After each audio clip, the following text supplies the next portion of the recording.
This glitchy RPO is the best way to convert every drive into a touchdown. The play is RPO bubble Y pop in the formation gun Y trips offset, and this comes from our Notre Dame offense game plan on playbookprofessor.gg. Now before the snap, there's only one adjustment that we have to make, and that is to put our solo receiver on a drag. Now there's a lot of reads that we have to make very quickly on this play, and then if none of them are open, we're going to not press anything and the ball will be handed off to our running back and we'll just run it up the middle. And so the three reads are going to, of course, be the slot receiver on the bubble screen, the tight end up the seam, and the solo receiver on the drag. And so the first read is going to be the slot receiver on the bubble screen. And we basically want to be reading the defender lined up across from him.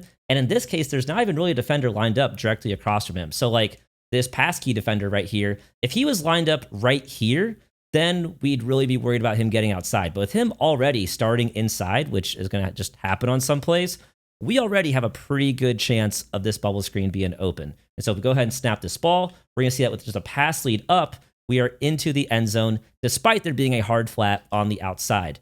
And so if your opponent is not respecting the bubble screen, that's going to be your first read right away. And again, this was a hard flat right here on this outside cornerback, but it doesn't even matter because we have the blocker out there, and then there's just not really a defender out there to make the play in time, and we are easily into the end zone. And so that's why the first read is always going to be the slot receiver on the bubble screen. Now, the second read is going to be the tight end on the seam route. And so if we were to go ahead and go back into the Tampa 2 shaded down once again, which is a very popular coverage that people will be in, but this time we're going to take this guy out here and we're just going to go ahead and man him up on the bubble screen. So that bubble screen is very guarded at this point.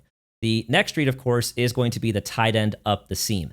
And the only thing you have to worry about in this case is that sometimes he'll get bumped off the line. Like there's a good chance he'll bump into that D lineman right there. But once he clears that D lineman, then he can be wide open over the middle. So if we go ahead and snap this ball, he gets bumped really quick, but then of course he is wide open. So sometimes pre-snap, you can kind of tell it's like, oh, he's actually about to be wide open if he can just get through the contact. And so once again, we can see that our bubble screen is manned up on the right side this time, but there's absolutely nobody to guard the tight end of the middle because this linebacker here, number 23, he's crashing down on the run play. And so that's what makes this so powerful is that you're putting these middle linebackers in conflict to where they can't guard both the run and the pass. If they crash down on the run, well, now the pass to the tight end is wide open. Now, the third read on this play is going to be the solo receiver on the drag. And this is specifically going to be really good if your opponent is in man coverage. And so right here, if we put the defense into a cover 1,